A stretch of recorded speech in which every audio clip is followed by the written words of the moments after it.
خیبر کی فتح کے بعد جب حضرت جعفر واپس لوٹے تو آپ نے حضرت جعفر کا آگے بڑھ کے استقبال کیا اور ان کی پیشانی پہ بوسہ دیا اور ان کو گلے سے لگایا اور فرمایا میں یہ نہیں کہہ سکتا کہ فتح خیبر کی مجھے زیادہ خوشی ہے یا تمہارے صحیح سالم واپس لوٹ آنے کی مجھے خوشی ہے۔ موتا بھیجا حضور نے جعفر کو رضی اللہ عنہ، عبداللہ بن رواحہ کو اور زید بن حارثہ، یہ تینوں شخص اللہ کے رسول کے انتہائی چہیتے تھے۔ جعفر تو چچا زاد تھے، زید بن حارثہ کو حضور نے بچپن میں پالا ہے، 10 برس کی عمر میں غلامی کی حالت میں آئے تو وہ مشہور تھے زید بن محمد کے نام سے۔ تو زید سے بھی بہت محبت فرماتے تھے، اور عبداللہ بن رواحہ امیر آدمی تھے، مدینہ منورہ کے باغوں کے مالک تھے وہ۔ تو ان تینوں کو موتا بھیج دیا ملک شام میں لڑنے کے لیے، اور یہ تینوں لڑتے لڑتے شہید ہو گئے۔ تو راوی کہتے ہیں جب میں نے جعفر کی لاش کو دیکھا تو ایک تو جعفر کے دونوں بازو کٹ گئے تھے، جھنڈا اٹھایا ہاتھ کاٹا، اس ہاتھ سے پکڑ لیا، یہ کاٹا تو نے یوں پکڑنا، پیچھے سے کاٹ دیا۔ تو راوی کہتے ہیں میں نے جعفر کی لاش کو دیکھا تو میں نے دیکھا سر سے لے کے پیٹ تک 90 زخم تھے، تیروں کے، نیزوں کے، بھالوں کے، تلواروں کے، تو چھلنی کر کے رکھ دیا انہوں نے جعفر کو۔ آپ نے کہا میں نے جعفر کو دیکھا ہے، اللہ نے اسے 2 پر عطا فرمائے اور وہ جنت میں اڑتے رہتے ہیں، اس لیے ان کا نام ہے حضرت جعفر طیار۔ طیار کہتے ہیں اڑنے والے کو، جعفر طیار، اڑنے والا جعفر کا میں نے اسے جنت میں اڑتے ہوئے دیکھا ہے کہ اللہ نے 2 بازوؤں کے بدلے انہیں 2 پر عطا فرمائے۔ تو جب شہادت کی خبر سنی تو اللہ کے رسول صلی اللہ علیہ وسلم کے چہرہ مبارک پہ غم کے بہت نمایاں آثار تھے، آپ لڑکھڑاتی ہوئی ٹانگوں سے جا رہے تھے، اور جو موتا سے لشکر واپس آیا تھا تو بچے بھاگ رہے تھے اپنے عزیزوں سے ملنے کے لیے۔ تو جعفر کا بیٹا تھا عبداللہ بن جعفر۔ عبداللہ بن جعفر کی سخاوت کے سامنے بڑے بڑے مات کھا جاتے ہیں، وہ ایسے سخی آدمی تھے، ہاتھ اتنا وسیع ہے کہ کیا شان ہے عبداللہ بن جعفر کی۔ تو اصل کنیکشن دیکھنا چاہیے پیچھے کن کے ساتھ ہے، خاندان دیکھنا چاہیے، نسل دیکھنے چاہیے کہ یہ سخیوں کی نسل ہے، اور اللہ سخاوت کو ہی پسند کرتا ہے، چول مارنے کو اللہ پسند نہیں کرتا۔ امیر آدمی اور بھوکے ہو تو اللہ کے سامنے کوئی ویلیو نہیں آپ لوگوں کی۔ اللہ کو سخاوت بہت پسند ہے، بہت ہی پسند ہے، بہادری اللہ کو بڑی پسند ہے۔ فرمایا تم سانپ اور بچھو کو مارو اللہ خوش ہو جاتا ہے کہ تم بہادر ہو، تمہاری بہادری سانپ اور بچھو کا مارنے پہ بھی اللہ کو چاہیے جائے کہ تم کسی کافر پہ تلوار اٹھاؤ۔ تو یہ جو نوجوان ہماری نسل ہے یہ تو بیچاری آج کل بزدلی ہو گئی ہے، یہ گھر میں کہیں چوہا نکل آئے تو ان کی چیخیں ہیں، کوئی چھپکلی نکل آئے تو ان کی چیخیں ہیں، یہ تو چھوٹے چھوٹے کیڑے مکوڑوں حشرات سے ڈرتی ہے۔ یہ 20 23 24 25 سال تک کی جو نسل ہے نا، یہ انتہائی بزدل نسل ہے، ان میں بہادری کا کوئی نظر نہیں آتا۔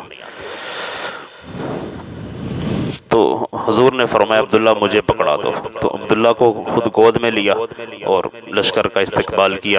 پھر آپ واپس تشریف لائے گھر میں، اور آپ نے اپنے گھر والوں سے کہا کہ جعفر کے گھر والوں کے لیے کھانا تیار کرو، آج ان کے گھر میں افسوس ہے، غم ہے، وہ غم سے نڈھال ہیں، وہ کھانا نہیں بنا سکیں گے۔ یہیں سے یہ بات شروع ہوئی، اسی حدیث سے کہ جب کسی کے گھر میں وفات ہو تو ان کے گھر والے کھانا نہ بنائیں، دوسرے ان کے عزیز وہ ان کو کھانا پکا کے دیں۔ آج لوگ میتوں کے گھر سے روٹی کھاتے ہیں، جنازہ پڑ گیا تھا آگے ڈیرا ڈال کے، حد ہو گئی ہے تم لوگوں کی، نہ شادی چھوڑی نہ کوئی میت چھوڑی، کوئی تو بندہ چیز چھڑ دے۔ تو یہ ایک غلط رواج ہے جو ہمارے ہاں یہ پایا جاتا ہے۔ وہ جو کھانا جس دن وفات ہوتی ہے، تدفین ہوتی ہے، وہ کھانا تو ان کے گھر والوں کے لیے، وہ سارے ٹبر، وہ سارے اوس پڑوس کے لیے تھوڑا ہوتا ہے، وہ تو ان کے لیے ہوتا ہے۔ لیکن جو ہی جنازہ پڑھ کے وہ آتے ہیں، چلو جی بو جی دسترخوان لاؤ جی، روٹی شروع ہو گئی۔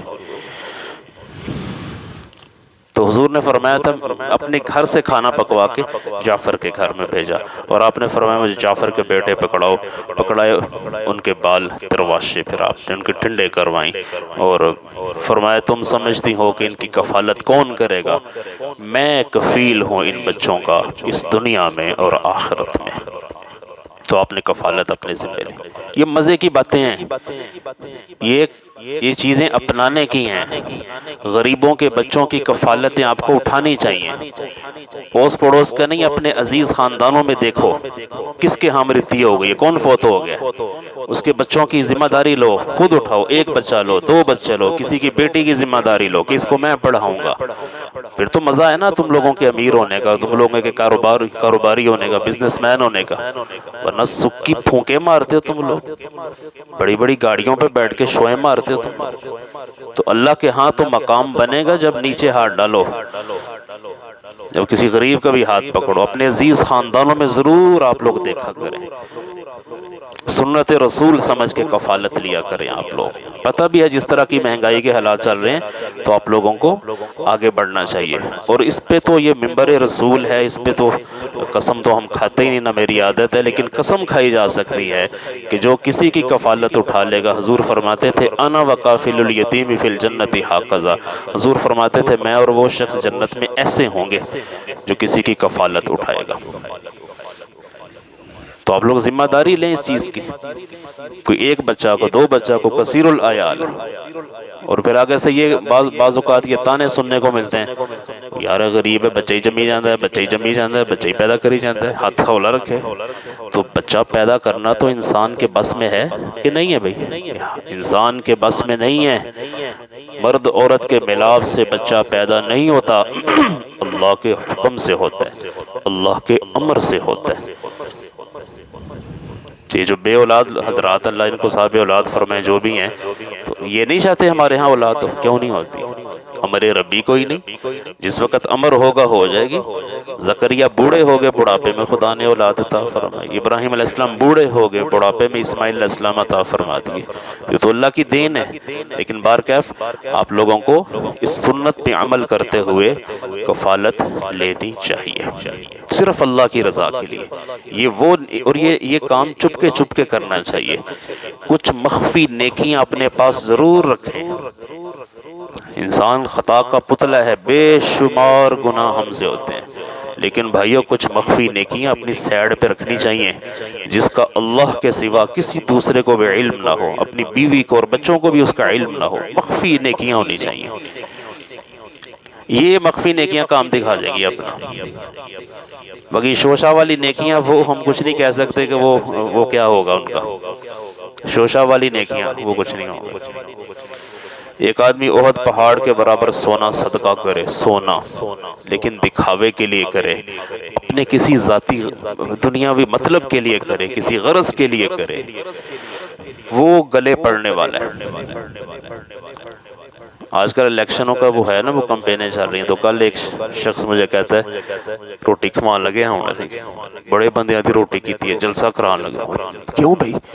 وہ کہتا ہے کل سانوں کوئی کم پہ سکتا ہے نا، اللہ اکبر، لاکھوں روپیہ لگاؤ گے کس لیے؟ کہ کل کو ہمیں ان سے کام پڑ سکتا ہے، لہٰذا آج پیسے لگاؤ کر لو۔ اب آپ بتائیے اس میں کوئی اخلاص کا آپ کو کوئی ذرہ نظر آتا ہے؟ یہ بھرپور ریاکاری اور اس کا مظاہرہ ہے کہ ہم لوگوں کو کھانے اس لیے کھلاتے ہیں تاکہ کل کو ہمیں ان سے کام پڑنا ہے، وہ کام آرام سے نکل جائے۔ جس بندے سے بڑی ڈیل کرنی ہو نا، تو بندہ کہتا او جی آج پھر فرینگو سے چلیے، پھر آج نال ہی تھے بہنے آؤ پھر چلیے، تو نال ہی فرینگو، نال ہی میکڈون، نال ہی فلانا۔ کیوں؟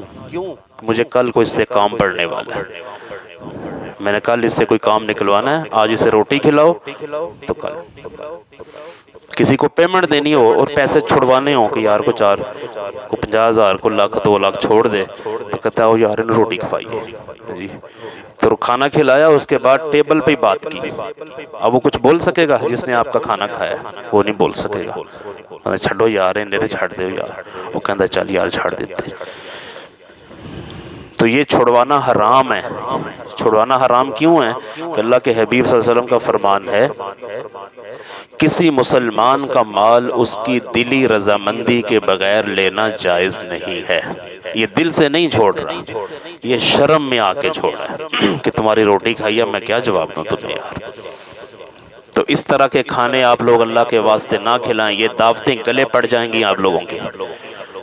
یہ اللہ کی بارگاہ میں بڑا جرم ہے کہ مال دیا اللہ نے، اللہ کی رضا کے کاموں میں لگانا چاہیے تھا، اللہ کے لیے کرنا چاہیے تھا، بری نیت کی وجہ سے کام خراب ہو گیا۔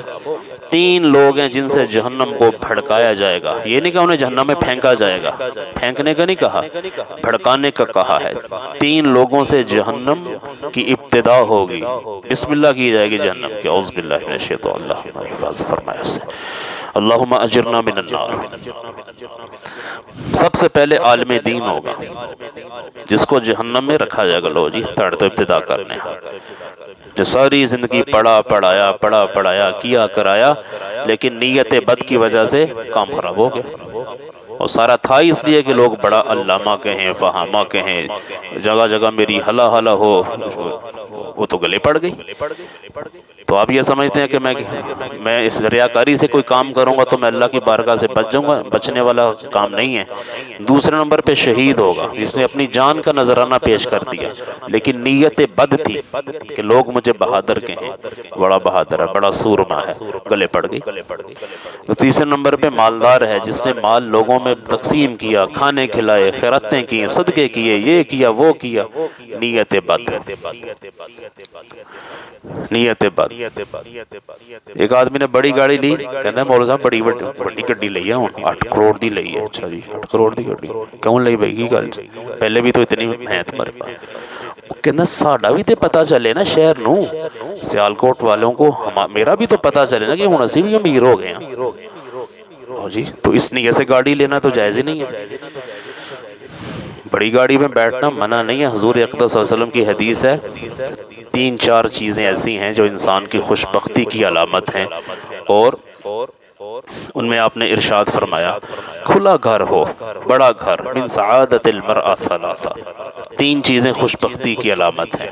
المسکن الواسع، وسیع گھر ہو، تو بڑا گھر بنانا کوئی بری چیز تو نہیں ہے نا، اس تو سعادت مندی کی بات ہے۔ والمرأة الصالحہ، نیک بیوی ہو، سعادت مندی ہے۔ والجار الصالح، اچھا اور نیک پڑوسی ہو۔ والمرکب الہنی، آرام دہ سواری ہو، کہ یہ تو انسان کی سعادت مندی کی بات ہے، لیکن جہاں نیت بد آئے گی، بری نیت کی وجہ سے بندہ پکڑا جائے گا۔